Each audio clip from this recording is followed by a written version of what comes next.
Hello, and welcome to episode number 104 of the Point of Convergence podcast. As always, I am your host, ExoAcademian.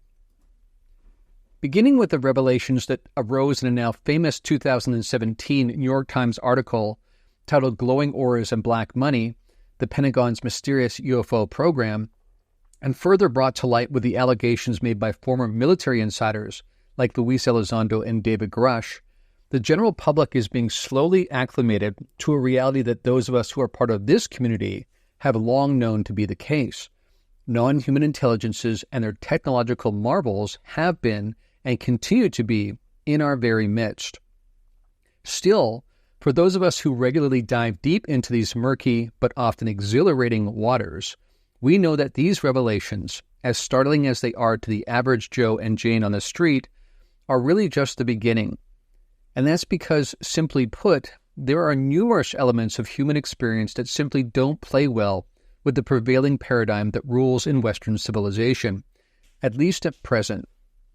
These elements include out-of-body experiences, near-death experiences, psi phenomena, synchronicity, contact with supposed deceased loved ones, and time slippages. And that's just for starters. Not only do these elements that have historically been forced to the fringes of polite conversation stretch the mainstream's understanding of what's possible, they also call into question the very maps we've so confidently crafted to make sense of what's real altogether. For instance, when it comes to the matter of dealing with the sophisticated, apparently non-human intelligences, i.e. aliens, not only do we have the matter of the DoD allegedly housing the recovered craft and even the cadavers of non-human life forms that are decidedly biological, just like us. Also on the table are the credible accounts of a host of other kinds of non-conventional encounters. Truth be told, there is a considerable body of data pointing to encounters with beings that are better described as ethereal, though importantly, no less real. These beings are described by people from different walks of life in such consistent ways that they seem to claim just as much quote-unquote real and independent existence as we do. Other life forms that people encounter are perhaps better described as quasi-physical, and still others seem to navigate between these different domains like we might move through different rooms of a house. Furthermore, human beings sometimes find themselves acting outside of their own bodies and even outside of this 3D, quote-unquote, physical construct altogether, interacting with alien beings of various sorts, and sometimes even with their own supposedly deceased loved ones in the process. The beings encountered also seem capable of moving human consciousness in ways that sometimes include the physical body and other times do not. In short, what's being highlighted here is the untenable nature of the physicalist paradigm altogether. But all this being the case, how are we to proceed? If our modern maps have been exposed as, at best, approximations reflecting only one tiny corner of a much more expansive territory, how are we to make our way forward? And how can we reconcile the seemingly illusory boundaries between the living and the dead, sleep and waking states, and physical and ethereal realms? This all amounts to some pretty ambitious inquiry. But these are exactly the matters we'll seek to engage with in this, the 104th episode of the Point of Convergence podcast.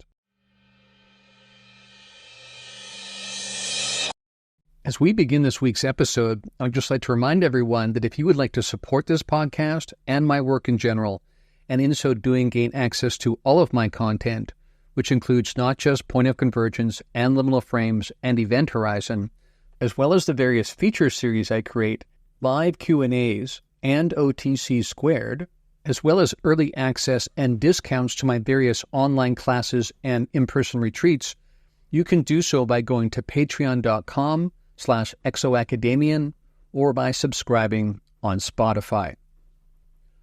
All right, with that preamble aside, let's jump into today's topic. Today we're going to explore how a spectrum of beings experienced across a range of consciousness states helps us to understand not just the phenomenon, but the nature of reality itself. Now, on previous episodes, I've sometimes commented on the fact that some episodes are meant to zoom in on this topic and others meant to zoom out. What I mean by that is there's times where it makes sense to take a particular encounter or experience that someone has recounted or a group of people have recounted and zoom in on the details so we can add that to our overall understanding of this topic. On other occasions, it makes sense to zoom back out and look in totality at all of the data we have amassed over time across all of these different kinds of encounters and experiences and see what we can garner from that overarching perspective, that so-called 30,000-foot view. And importantly, as I mentioned at the outset there in the introduction, while we are on the verge of having the mainstream, in other words, government and political sets, finally acknowledge the fact that we are not alone and that apparently non-human intelligences are here, have been here, and are interacting with us and have been interacting with us, that is still just the tip of the iceberg. There are many kinds of human experiences that don't fit well within the current prevailing paradigm of physicalism or reductionistic materialism. And I would argue, and I have been arguing ever since the beginning of Point of Convergence, again, even the very title of the podcast relates to this, we have to consider all of this data to make sense of things. And this is not just about understanding the phenomenon or the so-called U.F.O phenomenon, but understanding reality itself, what's really going on. And that involves questions around not just who they are, but also who we are.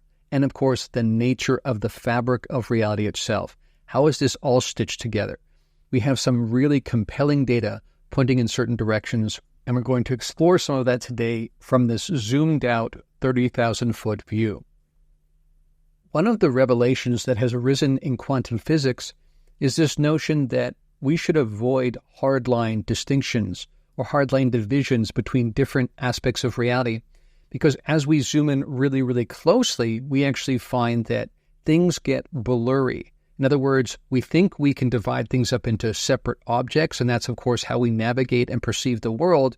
But when we look really closely at the quantum scale, we realize that these things are somehow connected. And of course, you have notions like entanglement that point to the fact that even beyond that, when you have elements on opposite ends of the cosmos, you could still see that they are connected. In fact, we do see that. And this again points to the fact that everything is connected. In fact, everything is one thing. So that's one thing to keep in mind today, that it does not serve us well to make distinctions that are hard and fast. That what we actually find when we examine reality closely, and of course, our ancient spiritual traditions, especially Eastern cosmologies, already pointed in this direction thousands of years ago. When we look really closely, we find that, if anything, there's porous boundaries between different aspects of reality, and that everything is somehow connected. So there's bleed-through. So it can be helpful to establish different categories of beings, different categories of existence and experience, but we should also keep in mind, overarchingly, that these all bleed together and, taken in total, actually represent one spectrum. So keep that in mind as we move forward. Now, something else that has proven as a revelation that we should keep in mind here is that different kinds of truths should all have a role to play here. That rather than looking at science and saying only scientific evidence counts and anything that has to do with subjective spiritual experience amongst people and human groups across time should be excluded, we want to go beyond that. We want to offer a model that somehow takes in all different kinds of experience expressed across time by different people groups, all point to different kinds of truths, and that all of these have a place at the table when we try to stitch this together in one comprehensive, overarching model of reality. Now, this has become second nature for me because I studied under Ken Wilber, and integral theory was a big part of my background. And this was central to those notions, that we actually have to try to take all these different truth sets and see how they can work together, how they can be complementary rather than set up in kind of an adversarial either-or, zero-sum game, winner-takes-all kind of perspective. So who was Ken Wilber? Some of you will not be familiar with him, some of you will. So let me just give a bit of a background on Ken Wilber. He's a contemporary American philosopher known for his work in developing an integral theory that seeks to harmonize and integrate diverse fields of knowledge. His aim has been to create a comprehensive map of human experience that encompasses insights from both modern science and ancient spiritual traditions. This will sound familiar to you at this point. Wilber's integral theory is a framework that seeks to include and integrate all aspects of human knowledge and experience. It is often depicted through his AQUIL, all quadrants, all levels model, which incorporates multiple dimensions of reality. Wilber's framework does not dismiss any particular field, but rather seeks to incorporate scientific discoveries and methodologies alongside the wisdom and practices of ancient spiritual traditions. He argues that both realms offer valuable insights into the nature of reality and human experience. And as an aside here, I quickly want to point out that people like John Mack went on that same kind of quest and found that while he had come from Western scientific background, he found that it was through shamans and indigenous cultures that he began to open up to aspects of human experience and therefore of reality itself that made better sense of the UFO phenomenon than some of his prevailing Western perspective did. Now, getting back to Wilber, Wilber's work spans across disciplines such as psychology, philosophy, sociology, anthropology, and spirituality. By integrating these fields, he aims to provide a more holistic understanding of human existence. Now, Ken was famous for saying this one particular quote. He said, quote, "I have one major rule. Everybody is right. More specifically, everybody, including me, has some important pieces of truth, and all of these pieces need to be honored, cherished, and included in a more gracious, spacious, and compassionate embrace." Unquote. So this is the key here. What Ken recognized was that even when some notions adopted in some indigenous cultures, for instance, seemed to fly in the face of modern science, he didn't just conclude that they were just wrong and needed to update their perspective. He assumed that they were capturing some element of reality that was escaping the attention of modern science, largely because, again, science had begun to see their map of the world as the territory. And another thing that Ken is famous for saying is that we should not mistake the map for the territory. And yet that's precisely what reductionistic materialists have done, what physicalists have done. They map a certain corner of reality in predictable ways that seem safe and secure, and then assume this is all that counts, that everything else that falls outside of those somehow just isn't real, just doesn't count. Now, as we just said a minute ago, we should recognize that some of the distinctions we draw, some of the hard lines, some of the barriers or boundaries or borders that we draw in our conceptions, again, in our maps, suggest that certain kinds of realities shouldn't interrelate, shouldn't interpenetrate. And yet one of the most common elements of the UFO phenomenon that is so confounding to so many people is that it seems to bleed between these different boundaries, that it seems to ignore and not respect these borders that we assume actually represent the way things really are. In other words, really represent the territory. But again, we're finding that this only is true to the map, not to what we find in reality. So let's talk about a few examples. One right off the bat that is shocking to many, many people, and they're not expecting to run into it when they get into the UFO phenomenon, because again, most people, or many people anyway, get in because of the nuts and bolts kind of technological sci-fi curiosity. But then they find out that somehow the living and the dead and the delineation between those two categories seems to be not just crossed, but sometimes obliterated by experience of this phenomenon. This includes things like gray aliens showing up right alongside their deceased loved ones. Now, again, I've heard some people claim that this could just be a trick by the Greys, that these actually aren't our deceased loved ones, and yet we seem to see evidence that the people involved are convinced these are their loved ones, partly because of the kind of relationship they feel, the kind of energy they feel, the kind of information that's shared between the people, the deceased loved ones, supposedly, and the still living, etc. So somehow it seems that these Greys and these different kinds of beings are not delineated by these borders the same way that we are. Now, generally speaking, at this point, we don't generally have the capacity to be able to speak with our deceased loved ones. And yet even there, we know there is plenty of data from practices like mediumship where people are able to speak through one of these people and make contact with one of their deceased loved ones. Now here, some people might cry foul and say, listen, it's already a lot to believe in aliens coming from Alpha Centauri. You're asking me to believe in mediumship and the fact that some people can act as ambassadors between the living and the dead? That's just a bridge too far. But that's really the wrong way of looking at it, Because as I said in the introduction, and as I've been saying on many podcasts for many months and months now, what this data demonstrates is that the physicalist model itself is untenable. It doesn't just have a few holes. It has been blown apart by the evidence. And once we start considering reality from a different perspective, from something like idealism, something like that these different boundaries, these different borders are porous, and that these hardline distinctions do not really exist, that space-time does not really exist. Once you start adopting that kind of perspective, then all of these other elements become kind of intuitive, actually, that we would be able to speak to the dead, because again, that would more be like speaking to people now operating under a different bandwidth of frequency than we do. But they're not fundamentally any different than we are, because again, physicality itself is just a modulation of consciousness. So when our bodies deteriorate and die, our consciousness, which is non-local and not tied to the body itself, goes on in the same way that a radio wave doesn't die when we take a sledgehammer to a radio.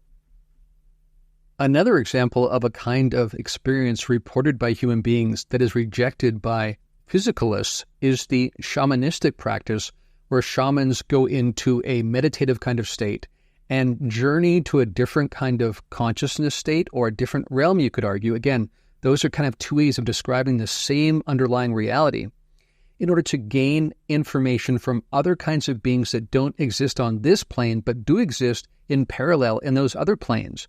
And those different kinds of beings or guides are able to provide information that the shaman is then able to turn into actionable intelligence in terms of the tribe finding food or finding shelter, those kinds of things, or even determining the future path of one of the tribe's people. Because again, time is also illusory in terms of being a linear kind of progression. So once again, once we consider these things from this perspective, this becomes intuitive. This becomes something we would expect.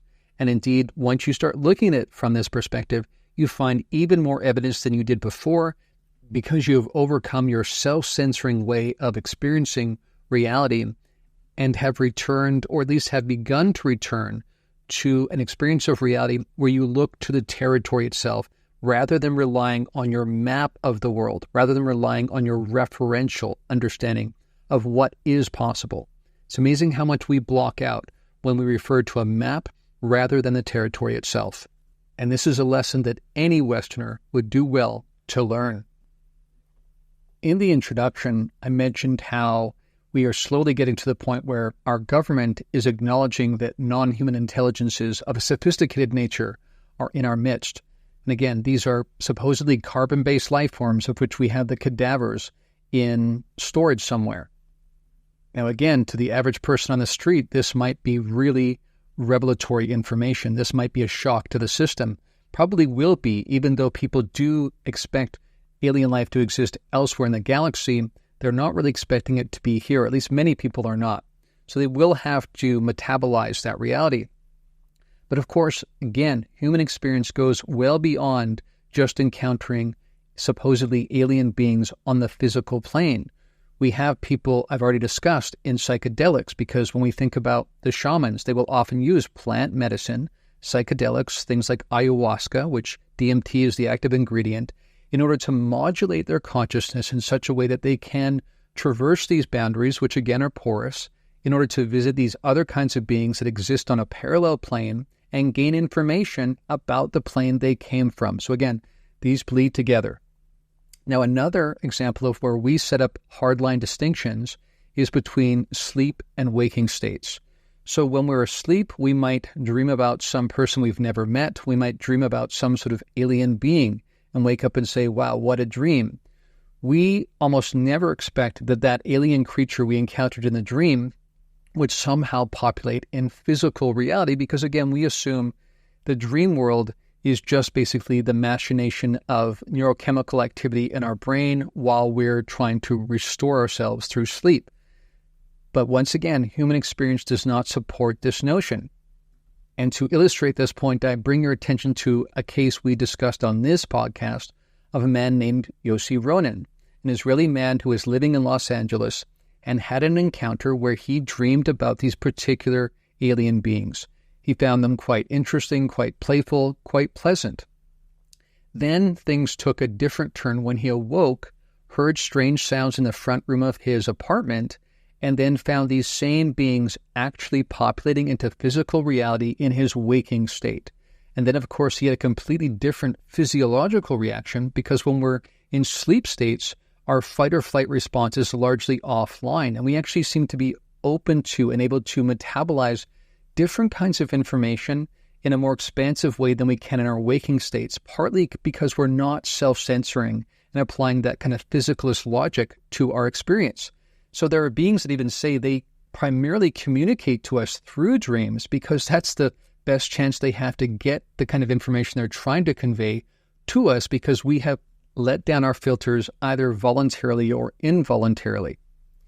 Now again, the point here though in the Yossi Ronin case is that these beings can cross these domains, which again, most importantly, doesn't point to them having some sort of super capacity that blows our expectations away, but rather that the nature of reality itself is such that these boundaries between these different domains are porous, that them being different domains altogether is somewhat illusory. This is the ultimate revelation here, and that we ourselves can travel to these different domains. And I would argue we actually already do. Every night when we dream, we are actually traveling with the astral body to different planes of existence, as well as sometimes picking up information from this plane of existence. Again, all of these distinctions, all of these delineations, all of these hardline borders end up being exposed as overlays rather than as indicative of reality itself. And this brings to mind another quote from Ken Wilber, where he said, quote, "The ultimate metaphysical secret, if we dare state it so simply, is that there are no boundaries in the universe. Boundaries are illusions, products not of reality, but of the way we map and edit reality. And while it is fine to map out the territory, it is fatal to confuse the two." Unquote. Once again, making sure that we do not confuse the map for the territory. Maps are useful, but we should remember maps always reduce the complexity so as to make a certain journey more navigable. But we should remember that and not be fooled into thinking that somehow we're still capturing the totality. We are not. In fact, that's not what a map is even intended to do. So just then I spoke about how in dreams we are actually freed from some of the waking state filters that prevent us from experiencing more of reality. Now, here's another example that's very interesting. This has been documented even by people who still kind of tend towards a physicalist paradigm. I brought up before Eric Wargo, and he's made the point that he's seen demonstrable evidence in his own life because of a dream journal that he's kept really diligently over the decades, showing that he sometimes has precognitive dreams about his future. So what we seem to be noticing here is that in dreams, again, the filters are offline, which allow our consciousness to move about in such a way that a future event might occur right next to a previous event. And that these rules that apply supposedly in our waking state, although again, I would argue that's more because of the filters that are employed to help keep us alive, basically. So again, this comes back to evolution and what Donald Hoffman has suggested, that basically we have a reduced and translated reality interface that we make use of in our waking state. And that has allowed the species to propagate and has taken us to where we are now. But we should be clear not to mistake that dumbed down interface for a pipeline to truth, a pipeline into the ultimate nature of reality. And that again, we're actually more likely to experience expansive visions of reality in a closer approximation to its totality in dream states and even in states where we are under the influence of psychedelics. And just to make this point crystal clear, again, that's not because the psychedelics are adding anything, but rather because they are merely taking down the filters that prevent us from experiencing these other aspects during our usual waking states. In other words, there's a dampening effect of the filters and nothing else. What we're experiencing is the wild cosmos, and that's cosmos with a K, implying not just the outer reality, but also the rich diversity of our interiority and the many planes that can be accessed that way in a much more raw form. So if we return to this notion that what we're talking about here is different modulations of consciousness rather than distinctions that actually exist between the physical and the non-physical, for instance, we should also keep that in mind when we think about supposed augmentation that has been conducted at a genetic level on humans by some of these alien others. What I mean here is, in the same way that psychedelics is able to modulate consciousness in such a way that it opens us up to expanded reality states, these augmentations at a genetic level do something similar. And so, for instance, I'm aware of situations where human beings have had their genetics augmented, changed, edited by these beings, and are now able to, for instance, see gray aliens, the beings we call gray aliens, walking down the street in broad daylight in a busy metropolitan center when no one else can see them. So again, what this has done is it's modulated our consciousness state, made it more expansive, so the bandwidth is now broader and they can perceive elements that the average human cannot. And when they are in this more expanded state, they find that these beings are right in our midst. So when we talk about this question around, are they with us? Are they here amongst us as we speak? Of course they are. Although they're not always perceivable, this is a key distinction. And that these distinctions in general that we're talking about today, these boundaries, really are more about that. What is perceivable? What is the range of perception versus what is ultimately real and ultimately distinct, divided, separate, etc. Now, so far we've been talking about the experience of different human beings encountering these different kinds of entities in different kinds of states or realms, which again, we're just looking at like a different modulation of consciousness because that's ultimately what it is. And that our physical realm is, again, just one particular modulation, and the appearance of physicality, the feeling of physicality, the visceral nature of the physicality is exactly what we would expect in a fully immersive mental state. But we shouldn't make the mistake of assuming that appearance of physicality is actually speaking about something fundamental, not just of that modulation of consciousness, but of the totality, which is, again, what reductionistic materialists would have us believe. Now, in addition to the experiences people have, we should also look to the messages that are so often conveyed by these beings to us, to human beings, about the nature of reality itself, and even about our own nature, our own fundamental nature. What do they speak of? The very same thing I just pointed to. That being the fact that everything is ultimately connected, that these dividing lines are only artifacts of the maps that we create, not indicative of the underlying reality. They demonstrate this not just in their capacity to move around and across these domains, but also in the messages they provide to us. And very importantly, we shouldn't just believe it because that's what's being said to us. We should also compare that with people's experience when they have these more expanded realm kind of encounters. And what we find is that those are always one-to-one, that this completely fits with people's experience. And this is why we see such compelling evidence in the kind of worldview shifts that happen for people who've had these kinds of encounters. They often come back, as I've said many times, no longer fearing death, no longer being interested in material goods, being much more focused on the broad sweep of this incarnation amongst a much larger sense of self that is connected to other selves as well. So we see this both, again, in experience and in the messages and in the way that those interrelate in people's experience. And as a quick example here, again, from a case that I've covered over the course of this podcast, there was an encounter where these two young adults, they were late teenagers basically, who were parents of a newborn, were taken aboard a craft, and then afterwards, as they were leaving, even though there was ontological shock involved, as is often the case, they had this profound experience, specifically the young man who had been in the military and was a pretty straight and narrow, just the facts man kind of guy. But this being, this other alien being, came out of its body and became a dancing sphere of light in front of this couple. And then this being was able to draw this man out of his body. And then these two spheres of light proceeded to kind of join together in this kind of cosmic dance in the same way that we might eventually see the Andromeda Galaxy and the Milky Way Galaxy begin to dance around each other when their gravities pull them together. Something like that. And in this experience, this young man said that it changed his entire perspective, that it was the most profound experience of his life and undoubtedly thoroughly changed his perspective on what his waking state was and just what a tiny microcosm of the totality available to him and to every conscious being that represented. Now, thus far in this episode, we've been talking about the distinction between the map and the territory, and how we shouldn't confuse one for the other. Now, this also comes down to our understanding of the possibilities we put on the table to make sense of the UFO phenomenon. And this relates to something I posted to social media this last week. I said, quote, "A thought. Beings can arise from outside of this construct and still not be, quote-unquote, ultimate forms, as in angels and demons from some supremely overarching plane. We need to be careful not to let a poverty of imagination and enduring but unproven assumptions rule the day," unquote.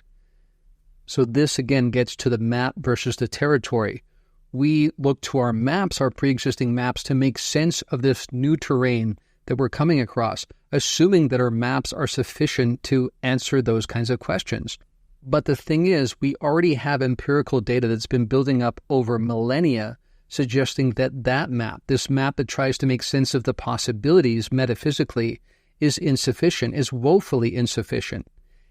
And here I'm referring to the difference between a truly non-dual understanding, a transpersonal understanding, and the notions that give rise to the thoughts and the structures and the dogma and the doctrine within monotheistic traditions.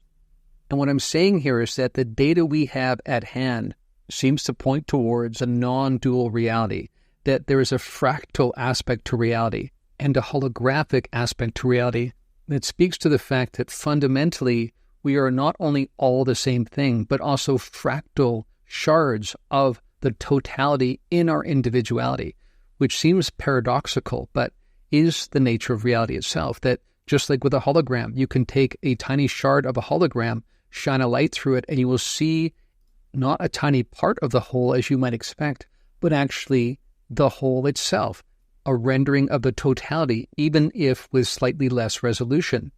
And this is precisely why we can learn just as much by exploring our rich interiority as we can by exploring the cosmos, because ultimately those are fragments, fractal fragments of the same holographic whole, representing not tiny pieces, but renderings of the entirety, of the totality. And just like in nature, where we see these fractals repeating, these patterns repeating across various aspects of nature, this is also the case across the rich diversity of everything that we might call the spectroverse. And the reason that's relevant in light of the quote I read a few minutes ago that I posted to social media this week is that this flies in the face of the notion that reality can be broken up into this dualistic picture where we have God and Satan with angels and demons in one particular domain, this supremely overarching spiritual domain, and then human beings and the animals and the plant species and the trees and whatnot on planet Earth on a different level, and that those two are ultimately distinct and somehow indicative of the total of what's available, what's represented in reality. This is what I'm speaking about when I raise concerns about a poverty of imagination and how we are just looking to the existing maps to try to make sense of a phenomenon that is part of a data set that is clearly obliterating our maps, making clear that our maps are insufficient. So rather than try to force a round peg into a square hole, we should acknowledge what we're seeing here. We're seeing evidence suggesting that this dualistic notion is fundamentally flawed. And we should take this opportunity to redraw our maps. And even as we do so, to do so in a preliminary, open-hearted, open-minded way, knowing that as we learn more, as we explore more, we will inevitably find even more accurate maps to describe the totality. Now, speaking of how our maps play a fundamental role in how we grok reality itself, I want to bring our attention to the fact that many people have recently pointed to the Vatican as perhaps being the one body in the world that has more evidence, more data around the phenomenon than any other. And this has a lot to do with just how long the Vatican's been around and how the Vatican archives has access to data going back centuries and centuries, even millennia. All that's true. But what I want to point out to people is that There's a difference between having data and having the accurate interpretation of that data. Now, again, speaking of dualistic tendencies, the Catholic Church is very much wrapped up in this particular way of representing reality. So just because the Vatican archives might have great information pertaining to orbs that have shown up in history and beings that have shown up in history, that doesn't mean that they have an accurate understanding of what that represented. In fact, based on the way that organization understands reality and understands its role as an agent of God within that reality, this is going to fundamentally, I would argue, skew how they interpret that data. And it's not because they are not well-meaning. They are, at least for the most part, especially in this particular case pertaining to this matter. But again, when we confuse our map for the territory, this is what happens. We inevitably do this bait and switch, and we do it somewhat unconsciously. And I would say that's exactly what we would expect from the Vatican. So while we should champion getting access to this data, we should be cautious about putting too much weight in their interpretation of said data. I now want to return to this notion of fractals, to the fractal structure of reality itself.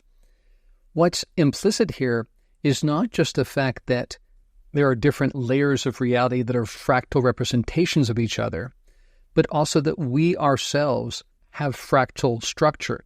What I mean by that is that the way that we identify ourselves as this body-mind, as we say in Buddhism, this body with this mind born to these parents in this part of the world at this time in history, that's actually just one fractal within a chain of fractals.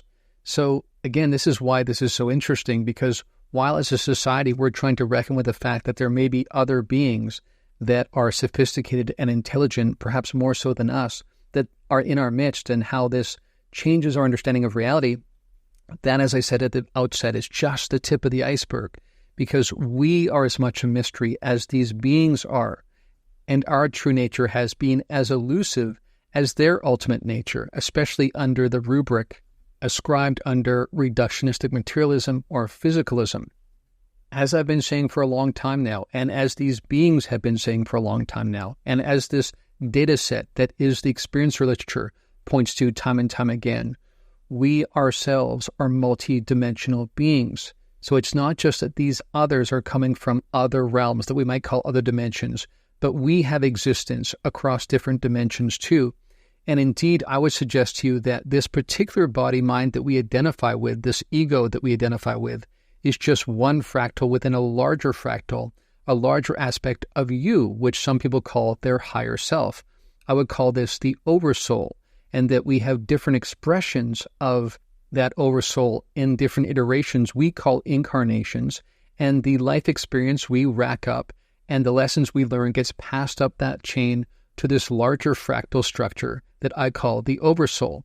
And this is true of these other beings as well. And that above those fractals, there are other fractals where different oversouls come together in some even more overarching structure, in the same way that the cells of our body join together within our harmonized identity as a human being. Now, ultimately, and here's the real kicker, you can follow that fractal chain all the way back up to source, to the underlying undifferentiated consciousness that gives rise to all manifestation. And that furthermore, not only does the chain go back to that undifferentiated original source, but that, as we discussed before with the holographic nature of reality, each of the fractals within that fractal chain is itself a representation of the whole. And that brings to mind another quote from Ken Wilber when he said, quote, "Let's not forget that what is looking out of your eyes and hearing with your ears right now is already spirit, and that spirit, that I amness, is always present in all sentient beings," unquote. And again, the key there is that that's not just true for human beings, it's true for animals, it's true for plant consciousness, it's true for each of these alien others that exist amongst this network of fractals. So let's keep in mind, no hard lines or distinctions, no ultimate divisions, where boundaries are porous and ultimately everything is connected. That brings to mind yet another quote from Ken Wilber when he said, quote, boundary lines of any type are never found in the real world itself, but only in the imagination of the map makers, unquote.